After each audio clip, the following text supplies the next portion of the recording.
Je vais vous raconter une belle histoire d'amour médiévale, celle d'Abélard et d'Héloïse. Un couple, lui un théologien brillant, elle tout aussi cultivée et savante, un couple, disais-je, qui s'aime éperdument, malgré l'opposition de leur famille. Une opposition telle qu'Abélard lui-même en sera le triste martyr, puisqu'il sera châtré, émasculé par deux sbires à la solde de l'oncle d'Héloïse, le vénérable chanoine Fulbert de la cathédrale Notre-Dame de Paris. Mais commençons par le commencement. Pierre Abélard, né en 1079 dans une famille noble. Fils de seigneur, il est destiné au métier des armes, mais sa soif de connaissance et sa passion des lettres le font se tourner vers la philosophie, vers la théologie. Intellectuel, surdoué, dialecticien, redoutable, il est un jeune professeur, admiré et craint par ses élèves. À 37 ans, il est maître en théologie à la cathédrale de Notre-Dame de Paris. C'est à ce moment-là que le chanoine Fulbert lui confie l'éducation de sa nièce, Héloïse. Héloïse, quant à elle, n'a que 17 ans et a été élevée à l'abbaye d'Argenteuil, monastère réservé aux femmes. Sa vivacité d'esprit et sa beauté sont troublées par la présence de ce nouveau professeur. Abélard est un homme mûr et qui veut séduire et même multiplier les conquêtes.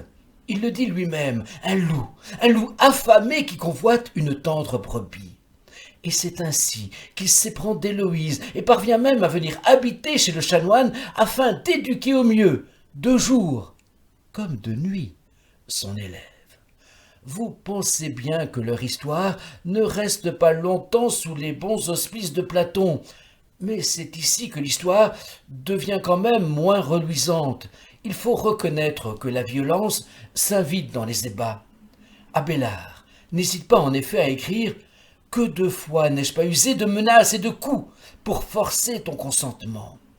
Ou encore « Tu sais à quelle abjection ma luxure a conduit nos corps, au point qu'aucun respect de la décence ou de Dieu ne me retirait de ce bourbier, et que, quand même si ce n'était pas très souvent, tu hésitais, tu tentais de me dissuader, je profitais de ta faiblesse et te contraignais à consentir par des coups, car je t'étais lié par une appétence si ardente que je faisais passer bien avant Dieu les misérables voluptés si obscènes que j'aurais honte aujourd'hui de nommer.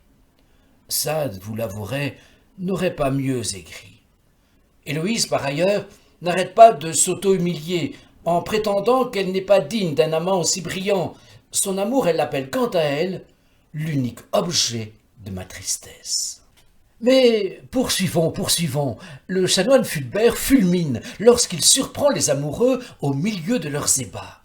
Héloïse tombe enceinte, Abélard l'enlève et se réfugient toutes deux en Bretagne. Ils se marient en secret, Héloïse mettra au monde un fils, Astrolabe. Sur l'insistance d'Abélard, elle accepte d'abandonner son enfant. Notre amour, écrira-t-elle, était tel qu'il n'y avait pas de place pour un enfant.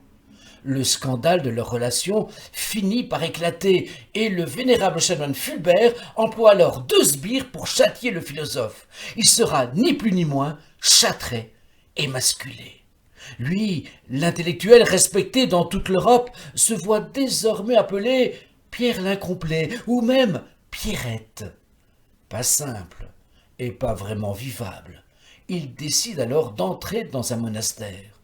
Or, à cette époque, il y avait une loi qui énonçait que dans un couple, quand l'un des deux entrait dans les ordres, il ne pouvait le faire qu'à condition que le conjoint le fasse aussi. Héloïse, dans un premier temps, n'y tient pas, mais finalement, par sacrifice, là encore, elle prend le voile à l'abbaye d'Argenteuil. Abélard, quant à lui, se réfugie à l'abbaye Saint-Denis, où il devient moine et continue ses travaux de philosophie. Désormais, leur fougueuse passion s'exprimera dans les lettres, dans lesquelles Héloïse n'hésitera pas à écrire « Si l'empereur romain Auguste m'avait proposé d'être sa femme et m'avait donné tout l'univers, je lui aurais répondu que je préférais rester ta putain. » Ou encore « Comment pourrais-je en effet parler de pénitence, quand mon esprit garde encore la volonté de pécher et brûle toujours de mes anciens désirs? Si je pouvais à nouveau laisser toute liberté à ma langue et ouvrir ma bouche, ce ne serait pas pour me confesser, Ces folies chères aux amants que nous avons goûtées me furent tellement douces que je ne parviens toujours pas à les détester, ni à les chasser de ma mémoire. » Abélard meurt en 1142. Héloïse réclame sa dépouille et l'ensevelit au monastère du Paraclet. Un homme, même mort, dans un monastère de femmes, vous rendez compte? Lorsqu'elle-même disparaît en 1164, sa volonté est d'être déposée dans le tombeau de son mari. Ce souhait fut respecté, et l'on ajoute qu'Abélard, et c'est d'ailleurs ce que l'on appelle le miracle d'Abélard, mort pourtant depuis tant d'années, étendit les bras pour la recevoir, et les referma, la tenant embrassée à jamais. En 1817, la mairie de Paris fait transporter les restes de ce couple de légende au cimetière du Père-Lachaise, leur dernière demeure.